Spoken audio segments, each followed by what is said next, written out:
Okay. Sunday, February 27th, 2022.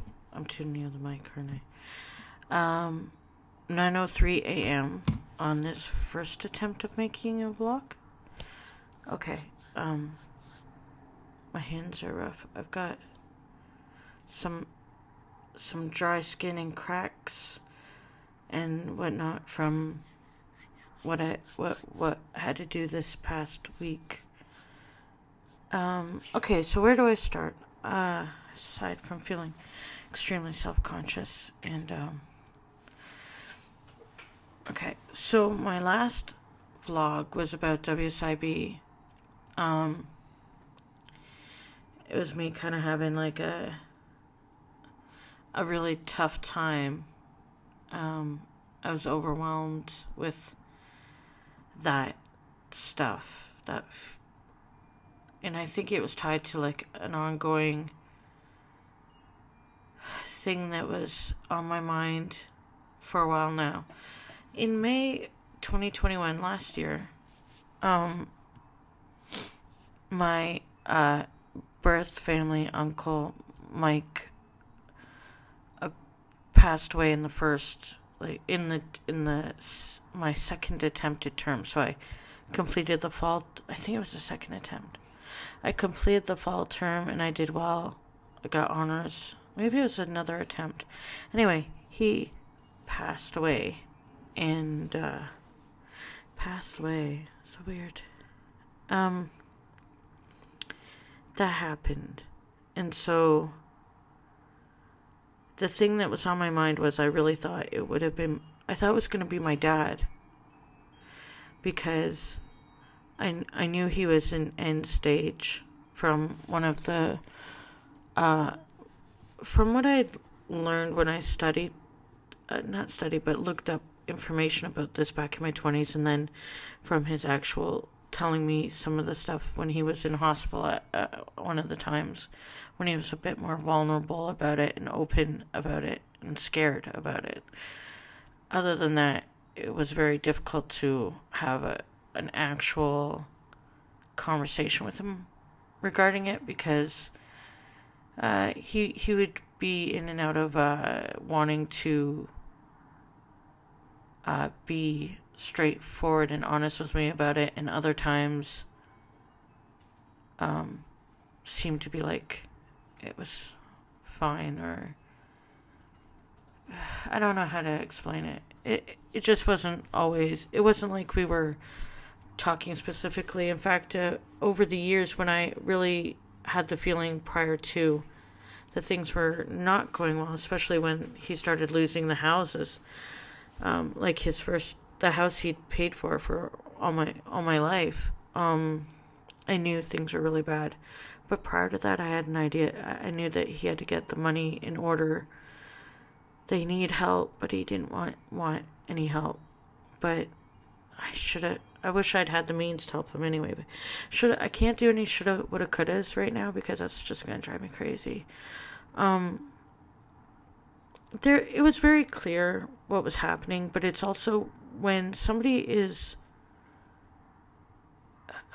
dying of this, aside from the very vivid realities of it and other health issues that he surely had, there's always moments of clarity and of knowing, of feeling that the person's okay, and of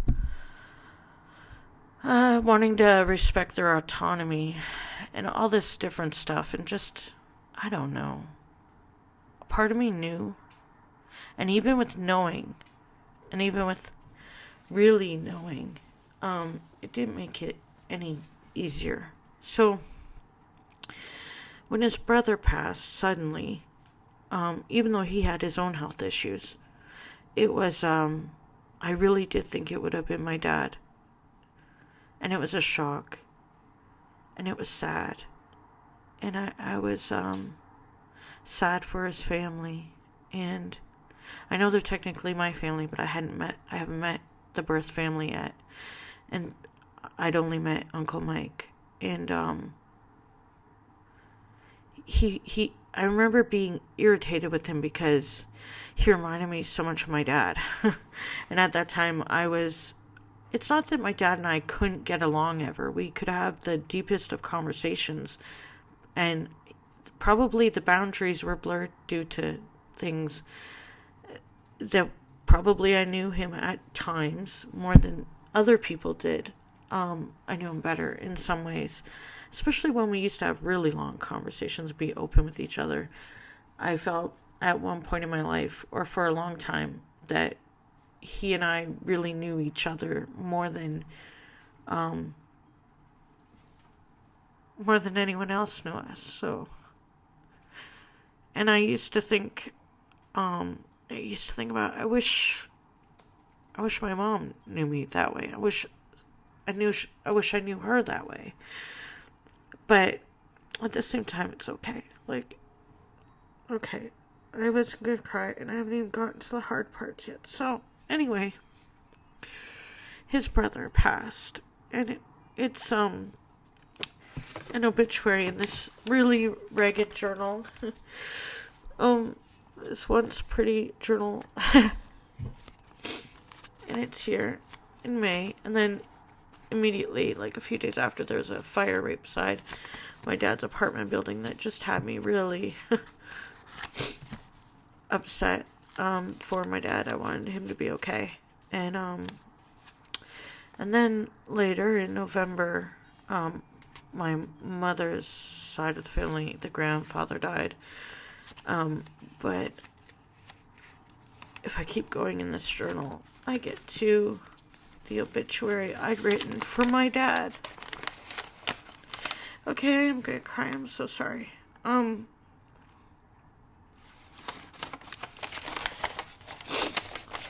So my father was born the 30th of April, 1953. Which I guess puts him at entering his 69th year at the end of April. So he's 68. He was 68. I thought he was 67 for some reason. I don't know. I'm not good at math. Or I don't know, whatever. You know what I mean. So in December, the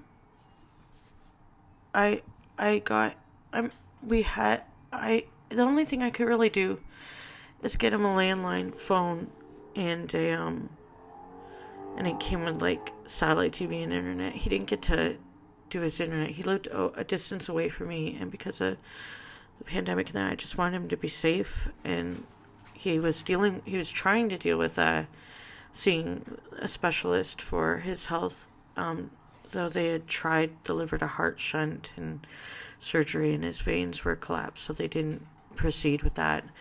But the doctor wasn't giving up, and my dad was working with him for a couple of years, apparently, the doctor said. But,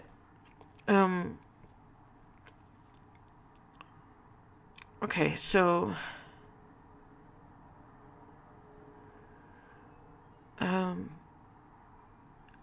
I got a call February 5th from Laurel, who was a coworker, but also my dad's voracious sidekick. For a long time, for many years, they used to do a lot of stuff together. They used to go to miniature shows and camping and plays, and she drove the vehicle and Dad went with her, and they went and they hung out a lot, and they saw various things. My dad always probably had a bucket list of places. They would go day tripping and antique shopping and all that stuff during the better days.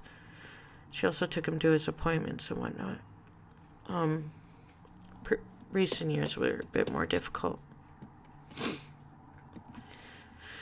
I got my dad to be reunited with his birth family in 2015 with Uncle Mike, first through Facebook, and since then my dad had been up north and visited with his aunt, my great aunt. I never have met them yet, and other family members, and there's photos of that, and he got to go up a couple times. Although Laurel had said the last time it was a lot harder for him to put up the campsite and put it away. My dad had been a campsite connoisseur since he was a kid, a Boy Scout kind of deal. He could really put together a campsite like that would impress people. As in, like, he would have everything. He had a lot of skills and talents and interests, but at least he got to spend time with his birth family, because he spent all of his life looking for them. Once he knew, he was always aware of that. He was drawn up north before he even knew that he was adopted for sure, and then he was drawn up there all his life, even though he didn't know where they were. But yeah, so Laurel, she was the one who called me on the 5th of February and told me that my dad was dead. Now, during the WSIB stuff, I had been, without camera view, I had been recording some of the calls. I was in some sort of, like, crisis mode for a while there. And, so when I received that call, I turned on my camera again, and I recorded these calls, most of them, for a few days. The one where Laurel called me and told me, the ones with the coroner, the one with me trying to talking to a lawyer, a legal assistant or whatever. I mean, I put them on my computer. I haven't re-listened to them or anything, and I don't think that's something I should post. Same with the WSIB calls. I mean, I don't know if I ever put them together. They would just be unlisted. I think they would be far too disturbing. It was a coping mechanism, I think, at the time.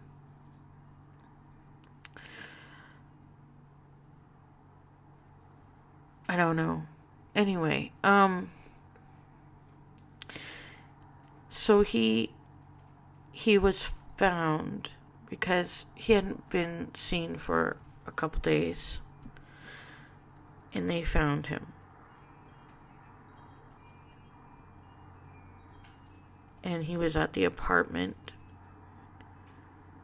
in the bedroom, in his bedroom. My screen time was down 42% last week. For an average of 7 hours. Well, that's because I spent a lot of time sorting through stuff and didn't have much screen time on my phone, which is good. But also a lot of 42%. That's almost half. That's a distraction. Okay, so so he was found, and he has a cat named Seamus. And Seamus had been with him and didn't hurt him, you morbid people, but believe me, I had the thoughts too. He just stayed by my dad the whole time, probably until people entered the unit, and then he probably hid. When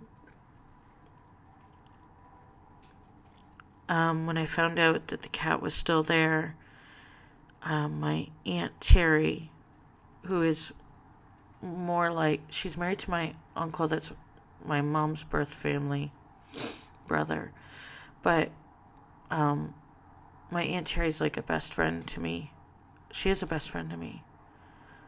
So, like, I have like a closer bond with, the only family I felt like I've had is my dad, and so, like, if I formed a bond with a family member, I generally think of them like a best friend, or like closer, because it seems like a closer tie for me up until, unless that changes, that's how it's been for me, because family hasn't really been, I don't know how to describe it.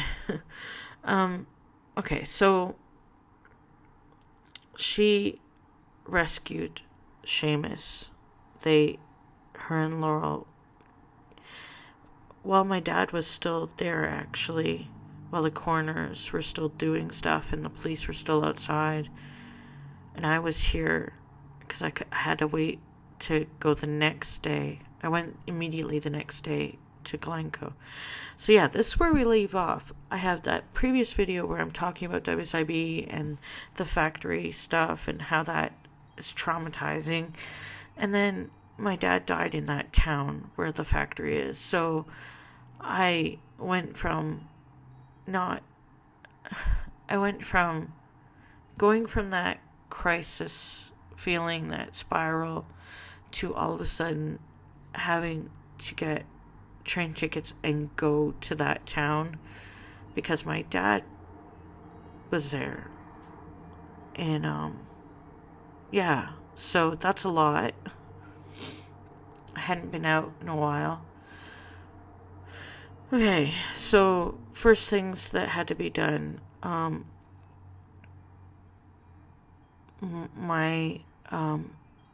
I told, first we had to arrange, we needed help for transportation because we didn't have anything, and I'm aware my dad's finances are bad and he'd lost the houses, so it's not like there's anything to help take care of any of this. So we have a dear friend who Emily helped with transportation so much, like, and things like that, so that I could help send some money to the people who were helping me with transportation, and so I could pay for the train tickets back and forth, and so that I could give some gas money and some coffee money to the people who were helping. Like, I had nothing to be able to do things like that. So, and I still can't even completely help the people that helped me. There's no amount of, I couldn't even, like, what Laurel and my Aunt Terry have done. I can't repay that. I can't. But anyway, so I get on the train and I go to Glencoe. And I'd already spoken with my best friend Jeremy, since he's been my best friend since that year I ran away and lived with my mom for 1 year. And I met him around the corner, he lived around the corner of where I lived. And we've been best friends since I was 11. And he was 12. And now we're in our 40s. And I didn't ask him, but he knew financially that I need the help. So he paid for, he did it so I didn't have to pay for my dad's ashes on a payment plan. So he paid the funeral home directly.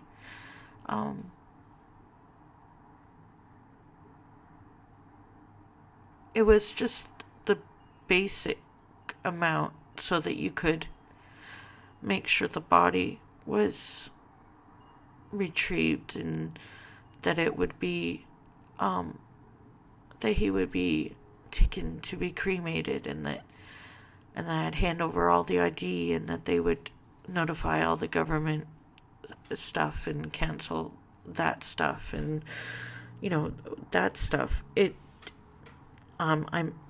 So I go to Glencoe and I meet with the funeral home, and there was a young guy in his 30s, and he's actually very good with me, when considering I came into Glencoe with I was not good with the whole thing. I had some bad experiences getting there, some neighbor stuff and people that don't seem to understand how to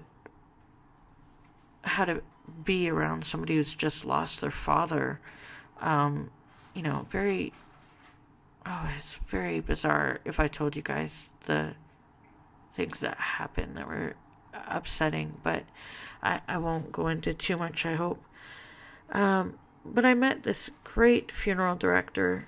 I think he really did have compassion, and I hope he doesn't lose that. And he had an open mind, and I think I really scared him when I wanted to see my dad. Was this the second time? I'm still trying to figure it out. I forget the first visit. I did the paperwork the first time. I asked over the phone for cut hair locks. Some of my dad's hair. Yeah, I asked for some of my dad's hair. I brought some stones with me. I just picked them randomly. I thought they were for me. Turns out they weren't. And, I'm trying to remember if that first visit is when it must have been. Let me get this right here. Let me drop that right there. Yeah, so they decided the date of death was February 5th, even though they were guessing it was a couple days or so. And they didn't want to be too the money was paid on the 7th. And yeah.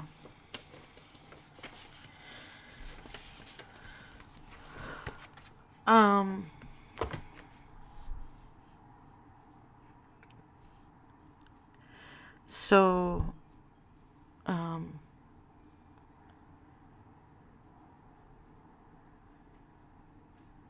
I got there so I got there the next day, so it's been a few more days of him being, gone, and,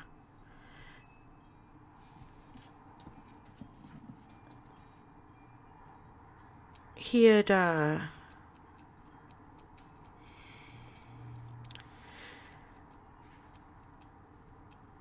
he had once told me on the phone about how he would have these times of, he couldn't tell some of the pains anymore because he was in pain a lot in everywhere. So, but he would have these times when he told me very vividly that he would go to the sink and blood would just pour out of his mouth like a faucet, and until it was done. It's from. So, when he died, some in his stomach burst. There's something, and it caused another bleeding, and he was sick as well. Like, he was physically, and that's how he died, while holding the spot that hurt, probably the part that hurt. So, my dad, when his mother died, the one who adopted him, raised him, and they loved him, was best friends with as an adult. When she died, he put stones in the coffin at the funeral under her pillow for her good journey, specific stones. And I realized I'd brought stones for him, and I wanted to see him. And the funeral guy was like, you shouldn't, I wouldn't recommend it, please don't.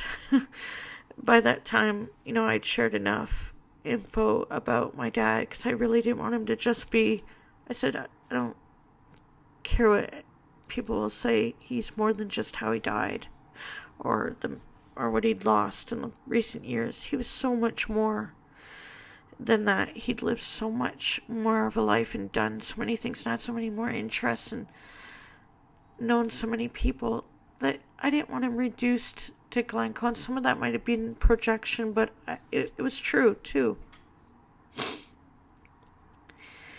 And I'd really told this funeral director a lot about him. And I said I need to see him. He would see me. And he really didn't want to do it. I think he was worried about me seeing my dad. He told me factually what my father would look like at this point and what would be happening at that stage. And I still knew I should see him. So he was brought out in a box, like a, I guess, pine box. Like my dad always said he wanted a pauper's funeral, but he didn't get that. But it was close in a way. You know, the pine box that they used for cremation or whatever like that, right? And they brought the box out, but it was the opposite way or something. And he was so embarrassed when he realized that, because the other guy brought it out. He really didn't want me to open the lid. He didn't want it opened. He was telling me again, don't. He's in a body bag and they didn't clean him up because he was supposed to. I wasn't supposed to want to see him, I guess, especially after that number of days. And I had these stones. I had a clear quartz and I had my amethyst, 2 pointed one. So I got a broken pointed end. I used to put it on my Quirky Writer keyboard while writing. And I'd brought those with me along with the big rose quartz that it's not there. Oh, I have it on. Where do I have it? Oh, I know where it is. It's right there. You can see it right there. There's a rose quartz. I took that stone with me each time. I was really worried about my heart, my chest. Not that can save me. It's just I was really worried about like the anxiety and having something happen to me, just because I didn't know if my heart could take it. So I brought that for me, and I thought I brought the other stones for me, but turns out, with talking with the director of what was possible, anyway, I decided that the amethyst stone should go with my dad in the ashes, and so should the quartz for clear mind. I know he lost a lot of that in the years, and just help him. And while I was talking about so many things, the director looked up amethyst stone out of curiosity, and I knew it was like a healing stone, but his first result was protects against drunkenness. So turned out to be a really appropriate stone. I just wanted to help heal my dad a bit for the next phase to go with him. So obviously they can't put the stones when they're cremating him, but he told me how he would put them in the bag before it's sealed so that they'll be with my dad during this time period. And I was wearing one of my amethyst hippie kind of chakra necklaces, the big amethyst stone that I would wear sometimes, necklace. And he told me he came up with the idea to wrap it around the bag, and then I can wear it later when I take it off. Now I have not opened the box of ashes. It's still sealed, and it's in the bag, a cloth bag that's green. Turns out it was green. I asked for that in the next time when I picked up the ashes, because it didn't have the bag.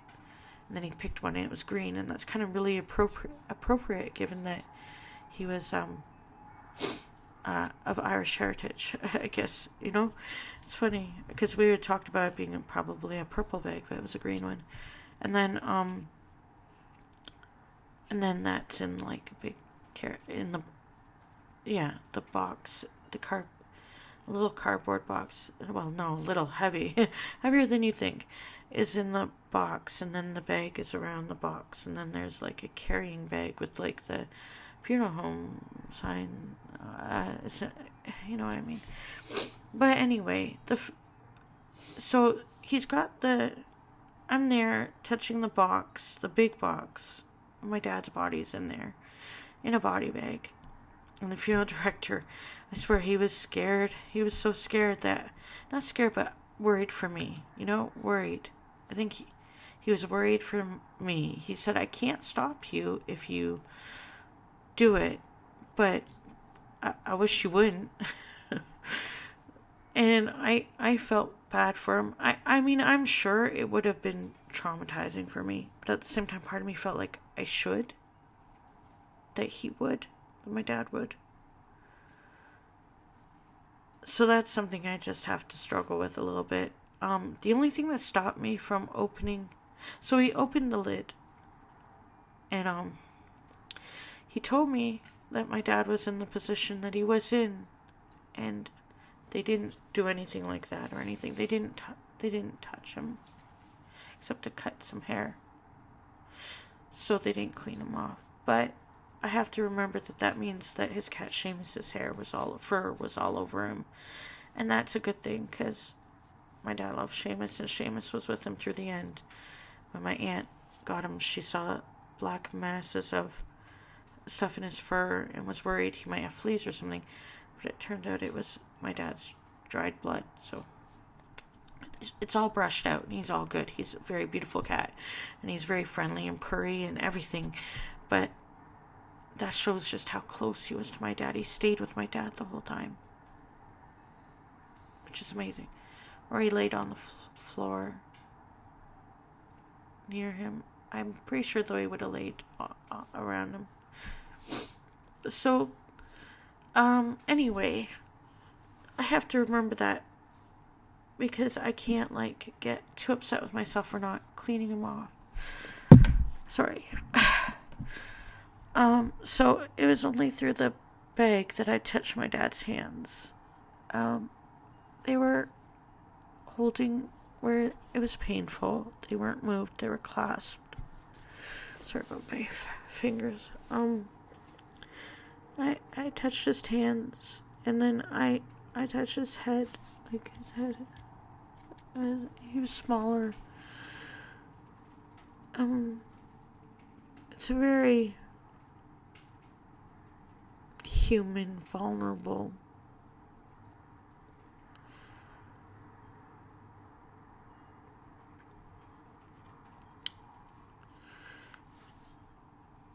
You could tell it was getting close to the time where, I've watched enough of something Mortician. There's a great channel. She's a funeral director on YouTube. Not on YouTube in real life, but she's the Mortician. What is she called? She's fantastic and really good about talking about death and humanizing it and demystifying it and talking about really cool things. And other cultures, there wouldn't be this big fear. They would have.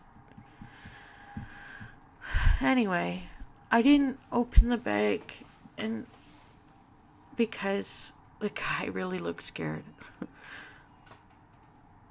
for me. And then after a while, he got a bit nervous or something. I don't know. And it's probably because at that stage, he would have been, the stomach expands, and it was already swelling, so. Yeah. And he put the lid back on, but I put the stone quartz near him and the amethyst around his hand, and not in his hand, obviously on the bag. I did the best I could, and then he promised he would do what I'd requested regarding the stones. And he did. So, yeah. So it's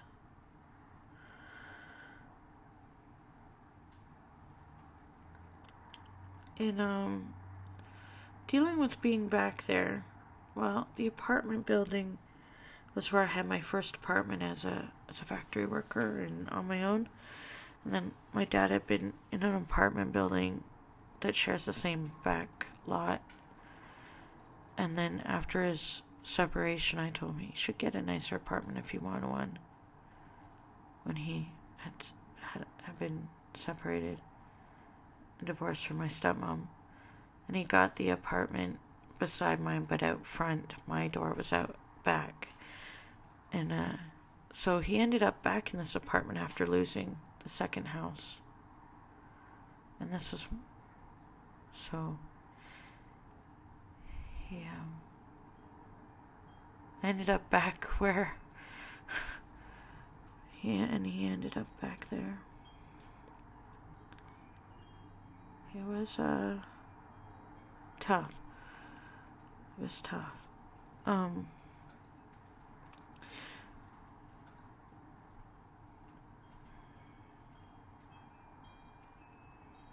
The chimes are from my dad's porch. I'd sort of been liking those particular ones since he bought them years and years and years ago. So I brought them home, I think, the second time when I brought... So I came back to Toronto, and then I went back again for the ashes and to start helping with sorting and stuff. But there's so much, and I realized I can't talk about this yet. Like, I can't talk about it all yet. I've been talking about it to people, but I can't make a video yet. I can't talk about the things prior to his death that were indicating, like, before I got the call, things that were very vividly clear that something had happened.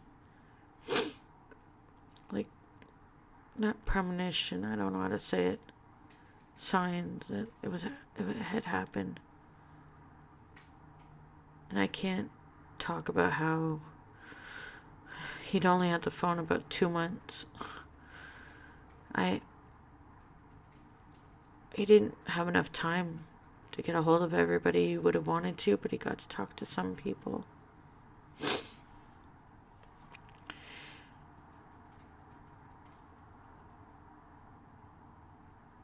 All I can say is that, like, without Laurel and Aunt Terry, she cleaned up the, like, corners. They just leave their clothing and the bedding the way it was. So my Aunt Terry protected me by... She does custodial work, but that still doesn't mean she wouldn't be affected. She got the blankets out. Not the first night she couldn't, but the next morning she did. Because first night she didn't expect the coagulated blood to drop. She really didn't want me to see it. She cleaned the bathroom for hours while I was gone, so that it would be usable for all of us that were working in the apartment.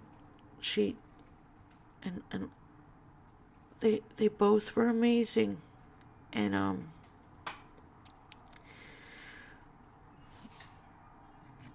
then I had help bringing what was left home the other day, for Thursday, Thursday night was, storage. Bring everything U-Haul to storage. And I wasn't going to come home till Friday. I had a ticket to come back the following day. I don't know what I was thinking I could stay another night. I was gone for like a week, almost a week, from like the Monday or whatever it was. Because I had to help. I couldn't just not do anything. I had to go back and help again. And I stayed at the apartment in the spare bedroom where Granny stayed the first time he lived there, and they had a nice Christmas. And he used to tell me that he liked living back there again, because even though the place was a mess when I went there, because he didn't have the strength to make it what it was. But he said he could hear her footsteps in the hallway, and good memories of when she stayed there. So, I mean, maybe it was comfort to him. Maybe a part of her was there with him to the last time, too. But, yeah,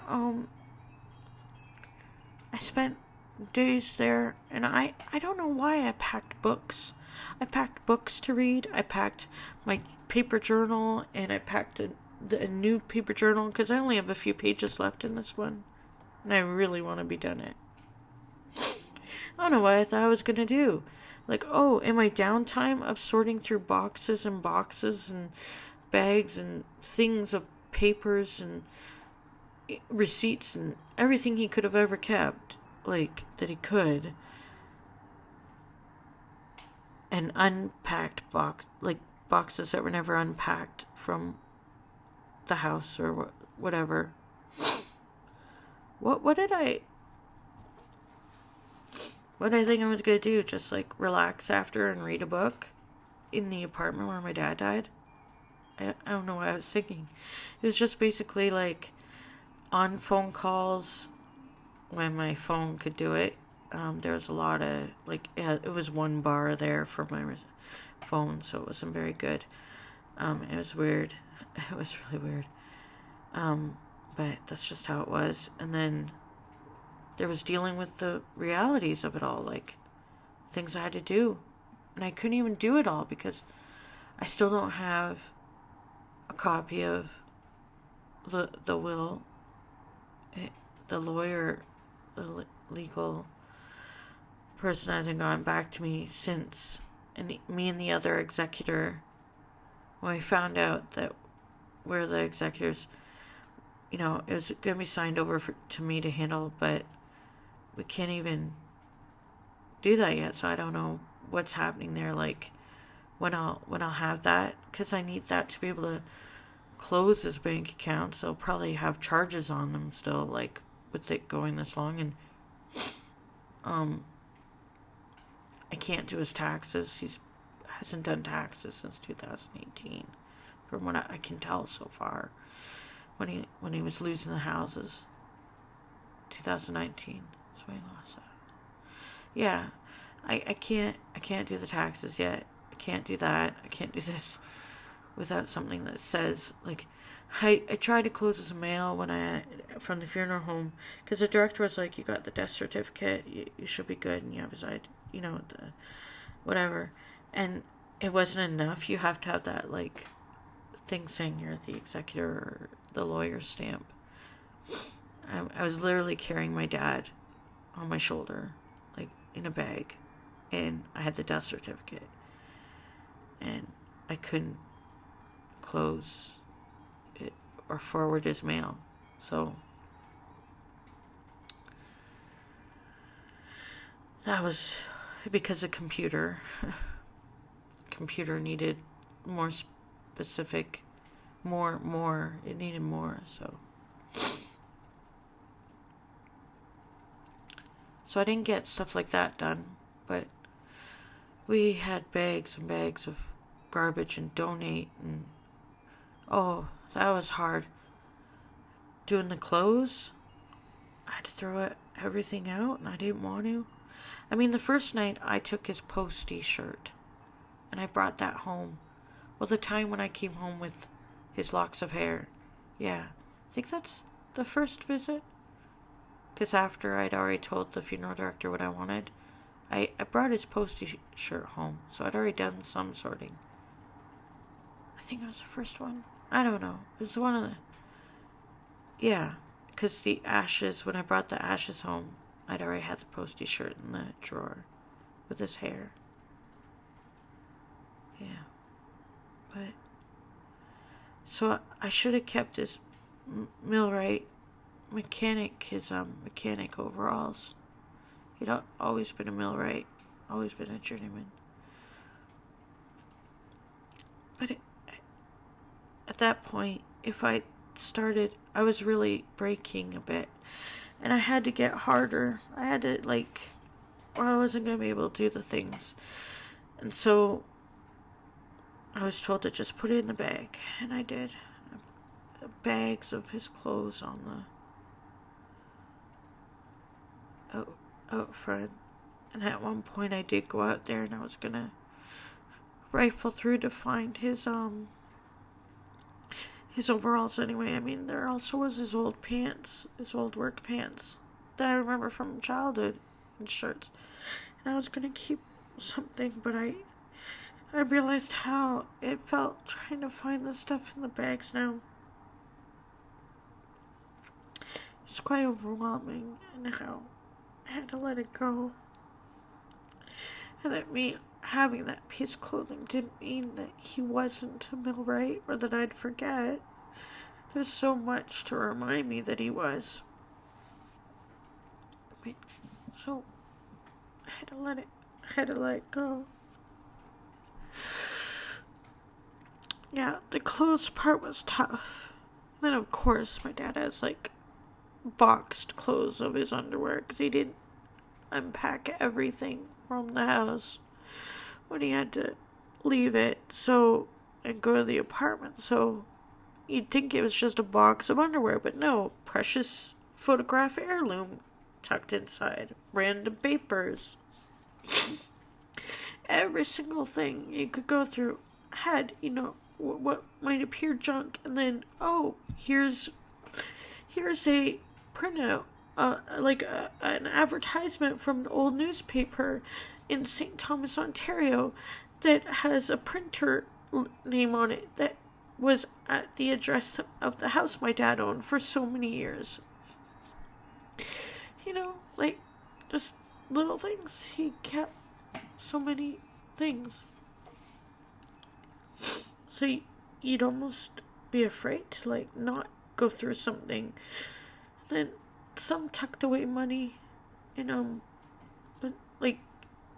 less than 200. But you know what I mean? My dad with all those full envelopes. I'm sitting on his chair that I grew up with seeing him have, and it's here now because everything was in storage, but we brought some stuff home, and I brought his chair here. I'm sitting in it now. It's very, very weird. Not weird. Just here it is. So yeah, the last week was really hard. I didn't go on a tour, a memory lane. The closest I did to that was one of the first nights when I did the spice cupboard. And I went through most of the cupboards, and I threw out a lot of that. Because all of his food was really outdated. I mean, was he really eating much? Probably not, But it was full. I had told him to fill up his cupboards like he used to. And it was full. But it was all old food. Old cans. Outdated. So that was tough. But, the spices, yeah. When I dragged that big bag, it was too heavy to carry massive garbage bags. I was scuffing it on my foot. my shoes, and I had to walk around the apartment building to the back, and it was icy. The weather changed every day. It was like icy, and then it was rainy, and then there was snow, dust, and the weather was all over the place. But I go around the building to the back, and when I lived there, the garbage was at the, like, you would see it from when you went. It was there at the back, but now they moved it to the side, which made it closer to. It made it in view of my old apartment door, and I'm getting this garbage bag in the middle of the night to the bin to lift it up and over, and somebody comes out and has a cigarette. They're just watching me struggle with this bag. They didn't help. They didn't do anything except have the cigarette and watch, I guess. And I'm walking away from the garbage bin after I've done it, and I don't even look back, and I point back at them and say, I used to live at apartment 7. Because being there, it was really like people were like I was some outsider, but I'm like, I've been here, done that. I've been here. I've lived this life. I've been here. I've already been here years ago. Long, long, long ago. I got away from here. I survived this place. I survived that place. I think I was worried about whether I would this time. And so I was supposed to stay till Friday. But I don't know why I decided that. Probably because I thought after the things had been moved out, I would help out with the rest of just me. I thought that the lawyer was good. The legal person was going to be in to see me in Glencoe. They said they would. I thought I was going to get the will. I thought I was going to help out with any. I don't know what I was thinking. Any loose ends that I could do before being done with that place for good. But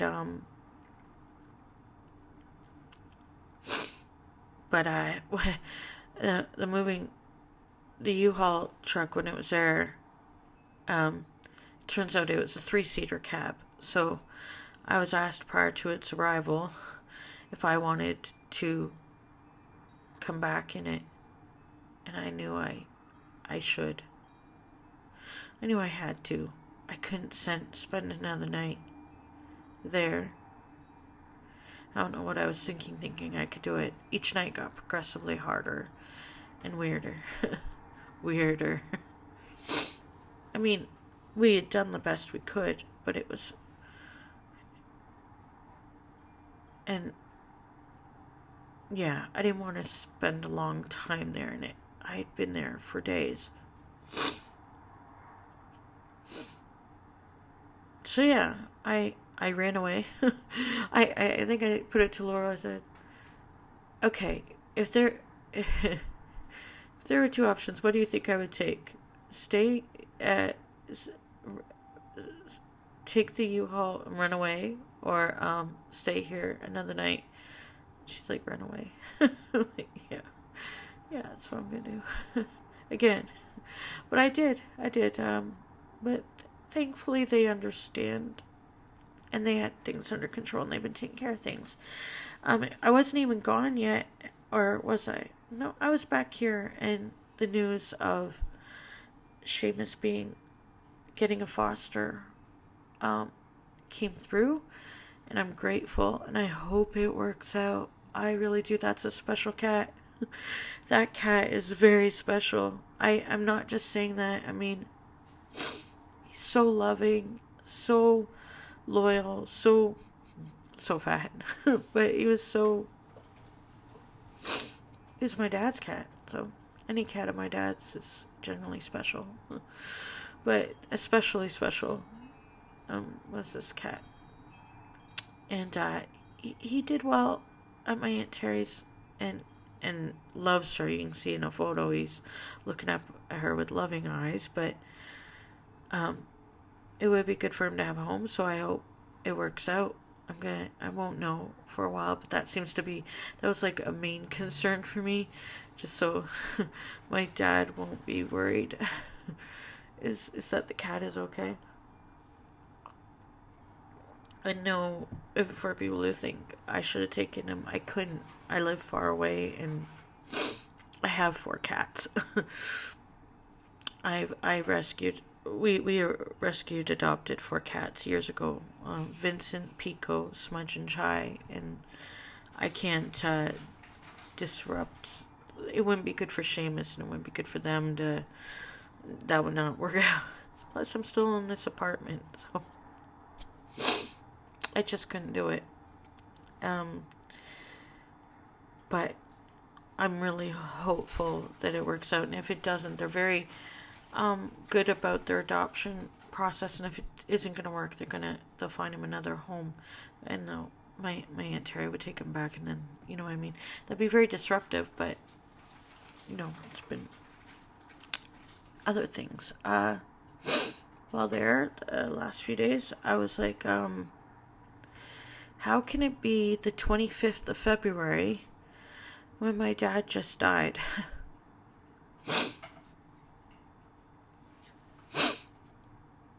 Yeah, like, that was a weird brain thing where I know February is a very quick month.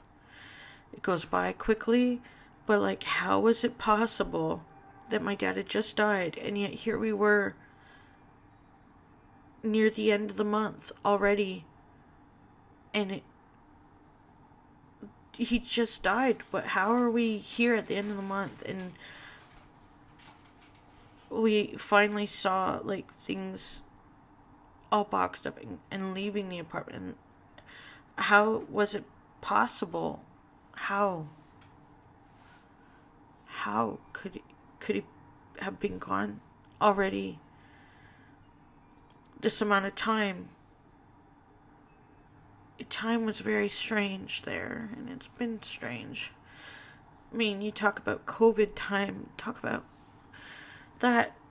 Oh, there's so many other things, though, that I could talk about regarding this, like, the fact that somebody had been in touch with me, prior to this, like, within the past month or so, around before this or whatever, they had sent me, a tip through the Coffee KO-FI donation thing on my site randomly.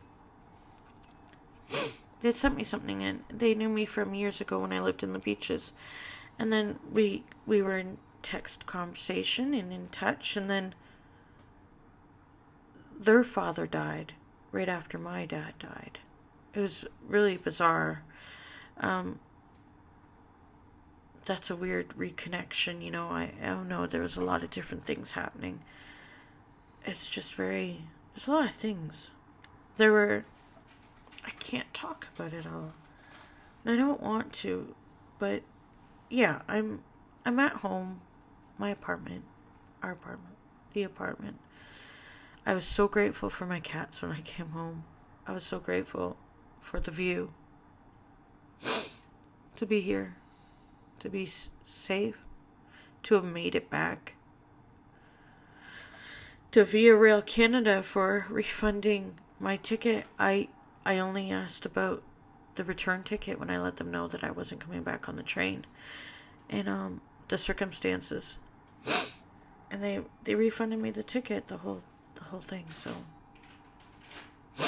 I told them prior to that there had been compassion showed toward me by some of the staff, and I let them know that meant so much to me, because honestly there were moments in Glencoe where it seemed like nobody had any regard, and also some other contacts where nobody had any regard for what I was for what was happening, for the fact that my dad had died, and for what I had to deal with and go through there, and that the people helping me had to go through. There was no I don't know. No, I don't know how to describe it, but let's just say it's not the kind of stuff you would expect people to be like when someone dies. And I said the word vultures a lot. It was so the compassion showed to me by even, I'm sure via rail and other like airports, airlines and stuff. I don't know. Other places have had to deal with so many deaths throughout this time period. People traveling because of death. But I'm sure I wasn't the first person to have ashes beside them on a train. But it meant a lot that there were moments of compassion. Each little moment of compassion helped me get through it a bit better. To the one condolence card I got. I mean, that was my dad. He was something to a lot of people. He was different things at different times.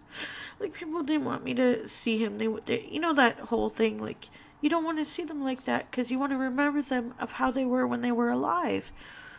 But my dad, he had different looks. Like, we always looked the same, but he had different looks throughout his life, depending on where he was at, what he was doing in his life at the time, where he was, who he was with, where he was living. His look shifted, some things were consistent, but things, you may have met him during a different phase or time, or you may remember him a specific way. There's so many people that met him along the way that you may remember him differently. And for me, I knew him throughout different stages. So for me, if I was to remember my dad, I could remember him in different time periods. I don't have a definitive, I can't even say where I have the most video of him is the exact way I would always remember my dad. I might remember him from when he was younger, and I might remember him, unfortunately, I might remember him from the images of the ID cards that were more recent, which were shocking to me, that he, it was very clear from the one renewal license for one of his collections that he was definitely going.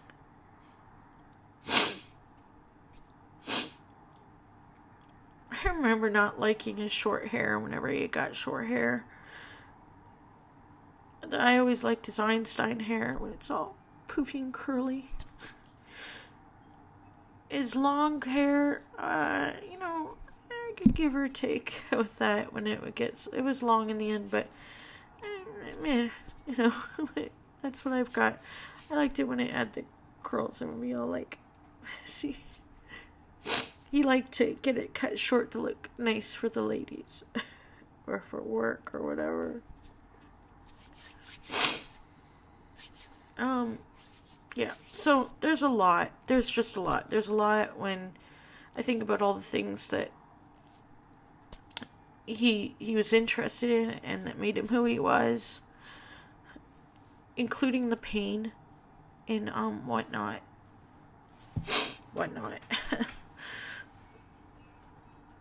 Yeah, I'm still dealing with this. I'm dealing with this from a practical way, as in there are things I have to do that I can't do yet, but I have to do. There are things that were already planned for me, as in I knew, and I went over this with the power of attorney person, which it doesn't matter anymore.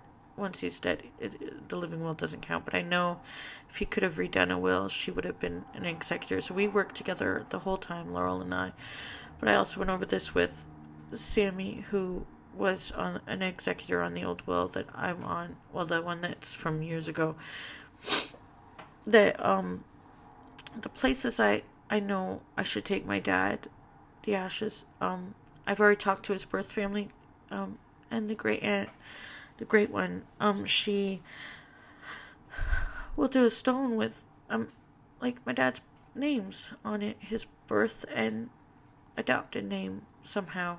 A mixture of it that will make sense. So you will have a stone up north where he'd been, where he loved, and that's so good to know he'll have a place. But he also will have a place with my twin.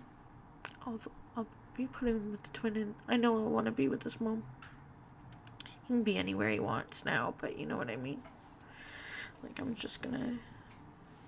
I'm not going to do any of that yet.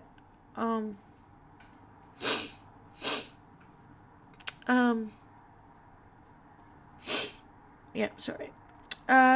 So yeah, the storage locker cost me...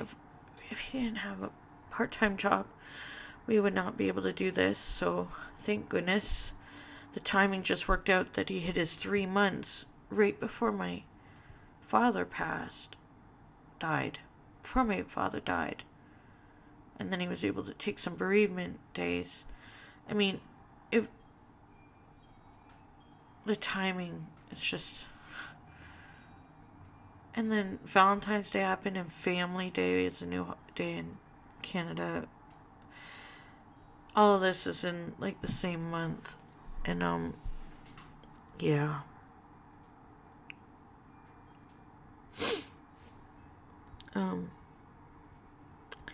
So yeah, how am I doing?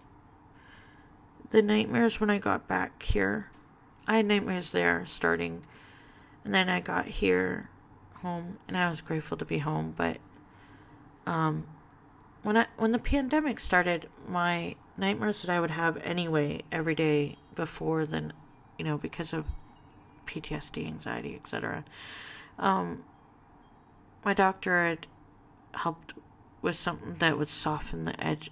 It was supposed to eliminate my nightmares, and it just softened the edges.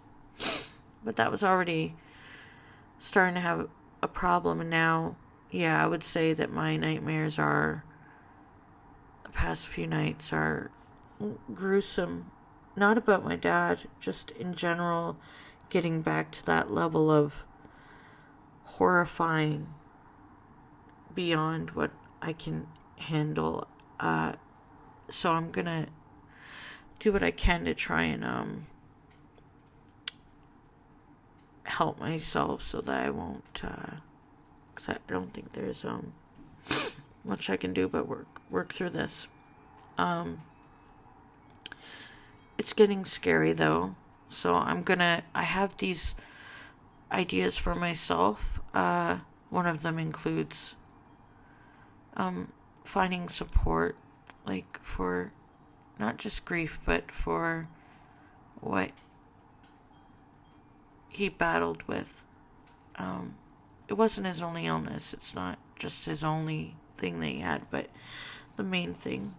And so that I, as a family member of someone who had that, can speak with other people who might understand the different feelings I've experienced with that. And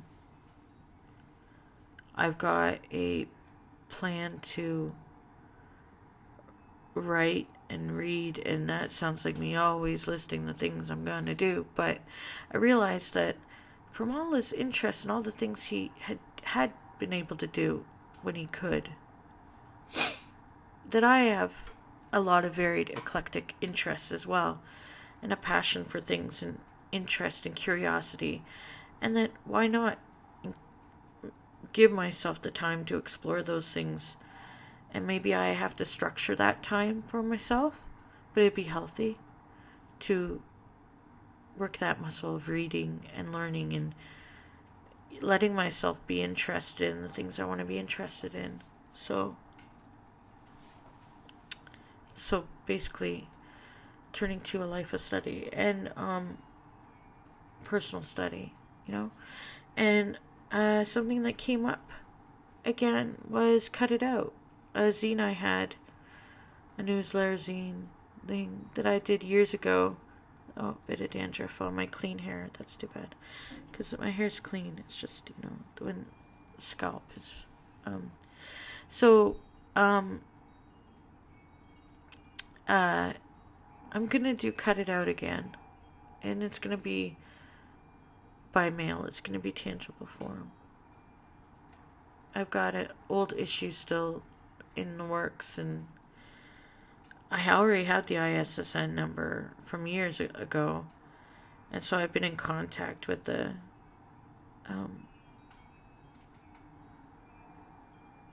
library, whatever deals with that, with that stuff, and so I know what I need to do, and I'm just gonna keep doing it. I'm gonna restart it again. Why not? The other thing but I'm not doing it yet. I'm just saying that's a plan, and the thing I started before, in between trips, was making pages on my website. It's amberdawnpullen.com/thedad, DDAD, which is why I used to call him the dad. I've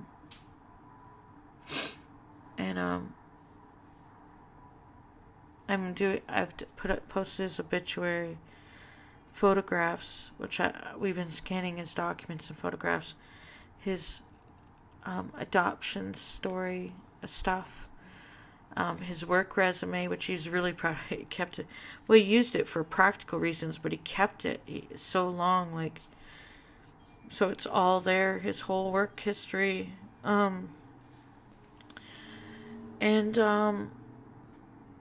yeah, so people know there was more to my dad. And that's been on the website. And I'm gonna work on those pages soon. I guess we joked about, me and some other people had joked about scheduling the meltdowns or the mini meltdowns or the breakdowns in March, but I don't know that's how it works. I don't think you can really schedule grief. It just happens. So, I've obviously done crying and sobbing and different things at different times, and I'm sure it will happen a lot. But, yeah,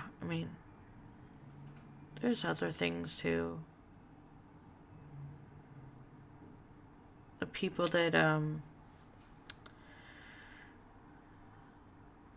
the things you find, but also the people that I've had to try and remember, the people that are being there through this versus those who did not get in touch with me, like his sister he was raised with. They were both adopted, and but they were raised by the same woman who loved them both. And I thought my Aunt Sue would have something to say to me or talk to me.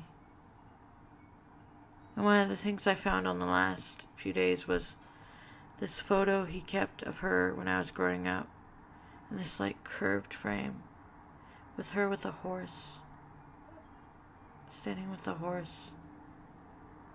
And I loved that photo. I loved my aunt so much back then. When I heard her voice on the voicemail, she sounded the exact same. But yeah, she's not called me. And one of the things I found when going through his stuff was this letter that my Granny Pullen had handwritten for them both to go with the will that she had. And it said something about how they both needed to adjust their attitudes, work together, get along, or whatever. I found that while I was going through sorting his life, then the rest of his life out.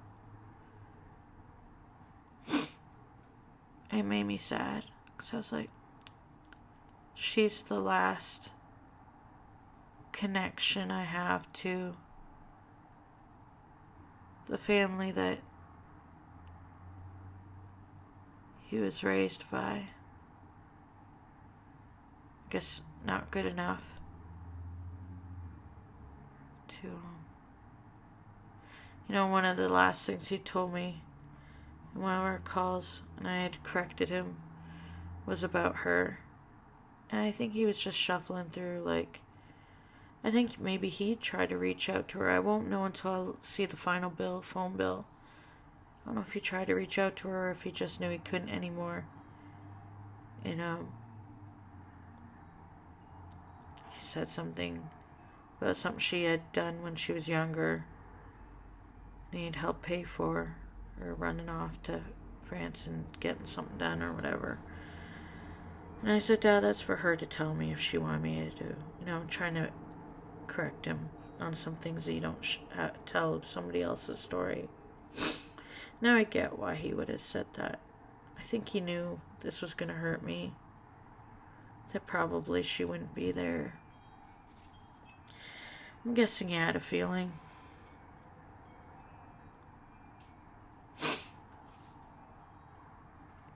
So, I have a lot of... I let go of a lot of things. I gave a lot of things away. One thing I gave away. Oh, jeez. Don't think about it. It was done in the moment. It's done. But, like, so it was a lot. It was overwhelming. And then what remains is in storage. And there's some, we're scanning the photos and documents, and I'm gonna do my best.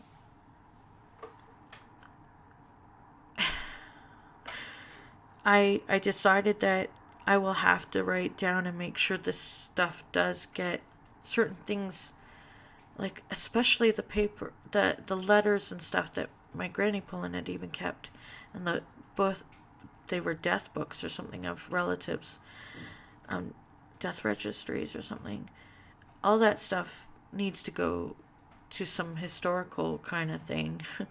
I can't just let that end with me. It can't be discarded. There's other things too connected to what my dad had that are of historical value. Either just, and I hope, since I'm this is it. I mean, obviously, this is it for this line. The end of the line. I'm gonna make sure that I have it so that stuff goes where it can go to carry that information forward. So I do have stuff to do, but it belongs in a museum. But yeah. My nose is getting too messy. I'm just gonna and I'm dropping my own hair. When the guy gave me the bag of hair, I dropped one of my hairs fell on the table there at the funeral home, and I put the hair in my dad's bag of hair. It was my dad's hair. I don't know why. It's weird. At home here, I usually, if I'm losing some tendrils of hair, I put it out on the balcony for the birds to make nests, but... Okay, so...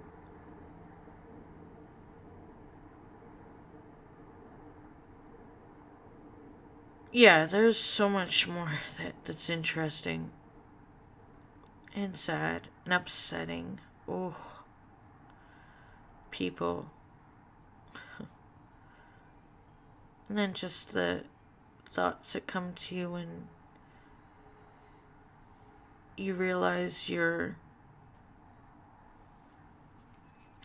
that you were unfortunately right. But that doesn't make it any better or easier, or knowing that it was going to happen doesn't make it any easier. Doesn't make any of it better.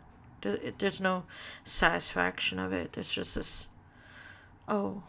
feeling. And I'm not at the point where I can be like, oh, he's at peace or anything like that. I'm not there yet. For a while there, I was just saying, I think he's trying to, I thought of him being cradled by Granny Pullen, being held by her, and being held during that time of trying to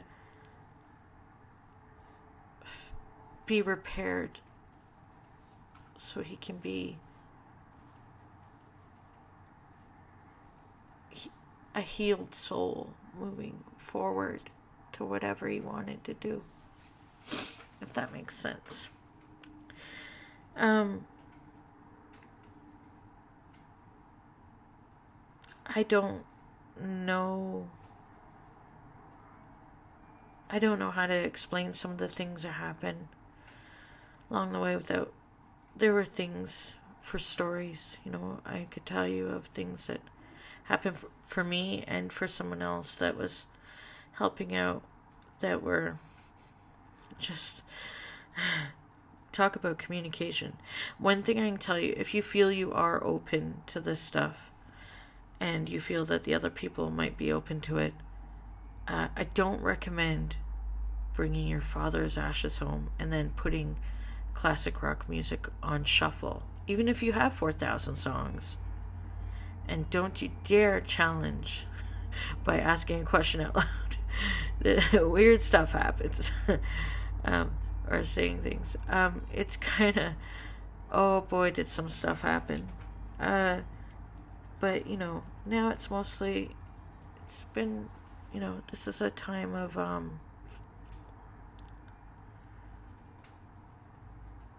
it's not done with, so I'm not able to collapse yet, but I am in a moment of, not pause, but I can just,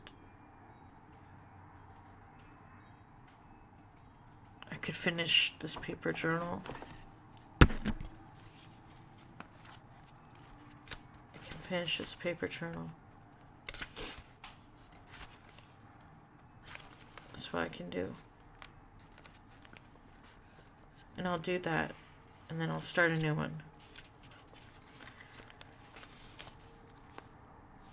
That's what I'm gonna do. Closing remarks, let's see.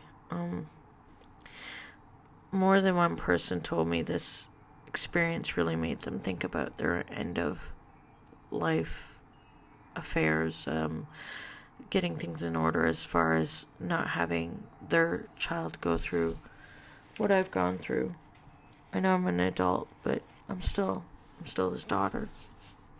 So it's really important to have things covered and maybe have things sorted out.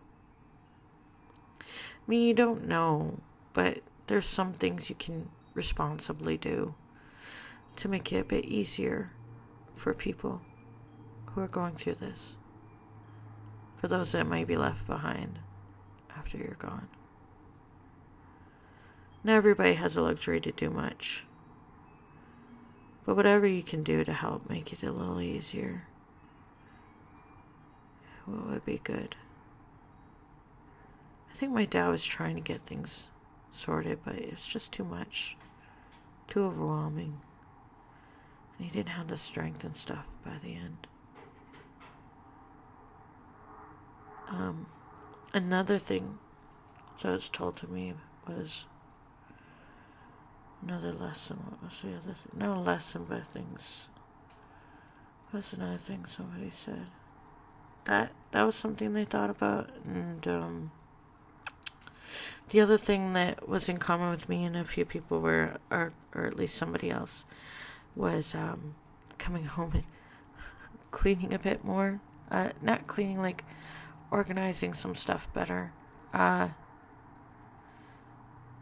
sorting through some papers, sorting through getting out the things you enjoy that you've kept in boxes or whatever, and displaying them if you want to.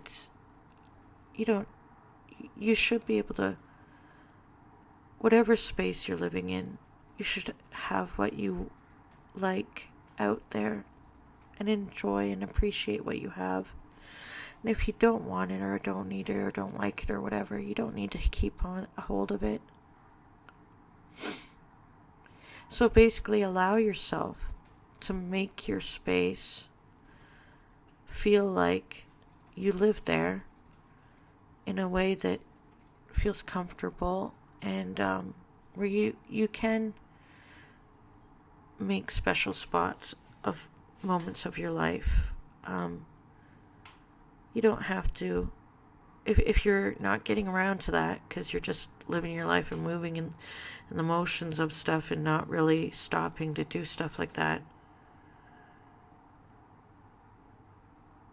you can forget that that's part of caring for who you are. And it's always really good if you do have children, and that make sure your wishes are definitely known. If you have things or property or anything like that, make sure your wishes are definitely stated. For people,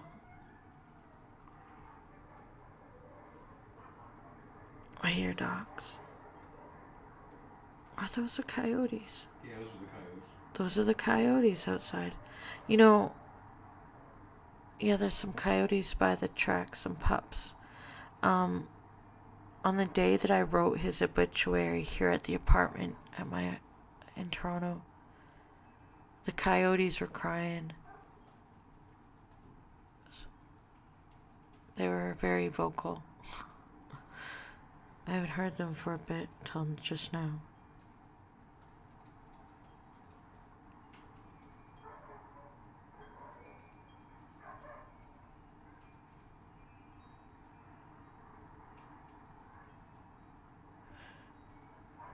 Anyway,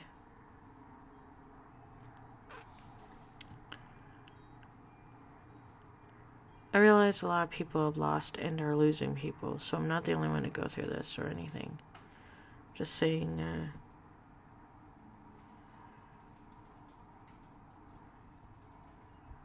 this is part of my story. Part of my story was my dad. Big part of my story was my dad. And of course he wasn't going to live forever. And honestly, with the pain he was going through and what he had to deal with physically and mentally with all that, I know that it's better now than later, than years more of it. But and that in some ways I lost him in ways, but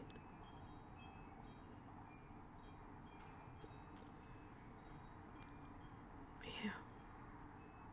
So that's why I've had that video of my dad speaking to his birth brother for the first time on the YouTube page for so long this month in February 2022, because I had recorded that first meeting over Skype, part of it anyway, and now they're both gone, and they were born with, one was born in 1953 and Uncle Mike was born in 1954, and now they're gone within the same, one died in 1921, one died in 1922, less than a year between each other, birth brothers, and they're gone.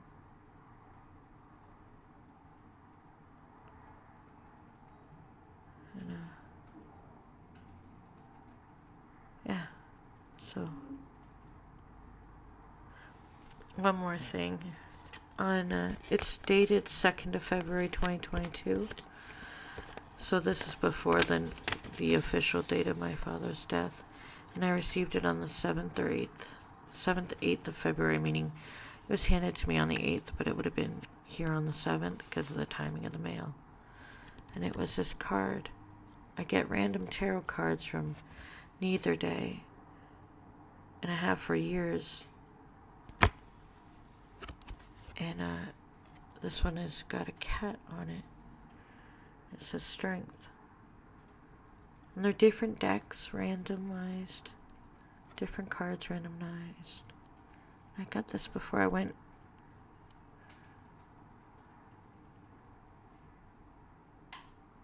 Or when I came back. And then I knew I was cat. But the strength and the cat and what it meant for me, what I'd need. And then on this is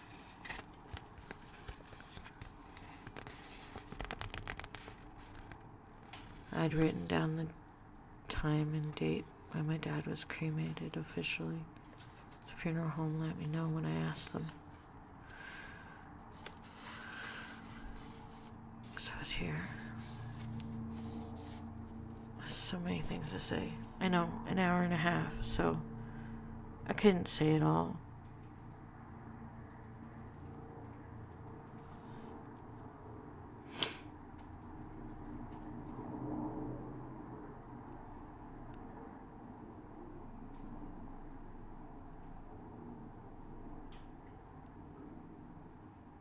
So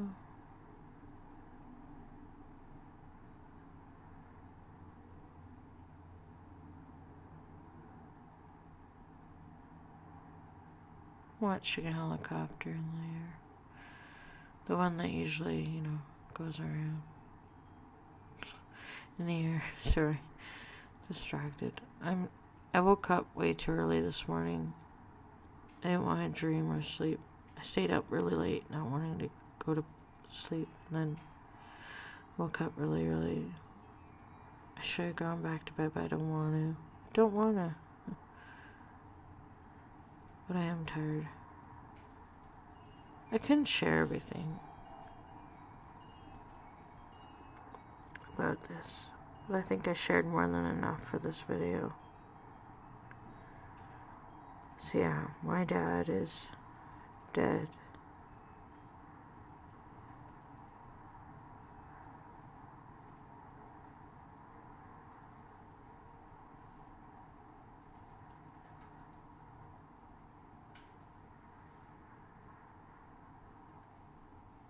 And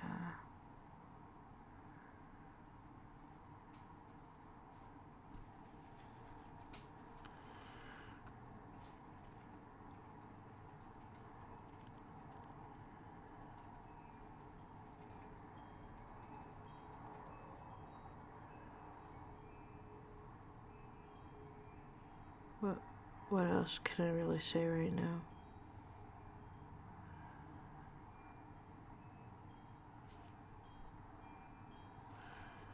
So thank you again to those who've been there for me and with me and helped in different ways. I couldn't have done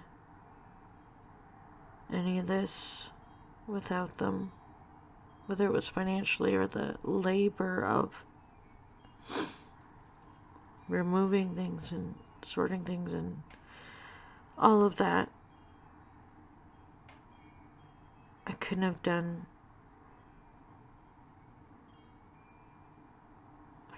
it. And even if I had wanted to, like, even though I've obviously pushed myself more than I would have thought in this situation, there were logistically just things I couldn't have done without the help that people gave. So how do you thank people for that? I have no words, no way.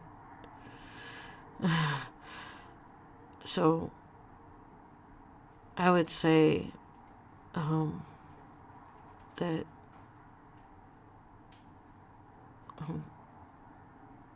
yeah, So be good to your pets. If you call them pets or companions. Companions is what I call them. Cats. Be good to them. And just be good to them. And be thankful for, I don't know, just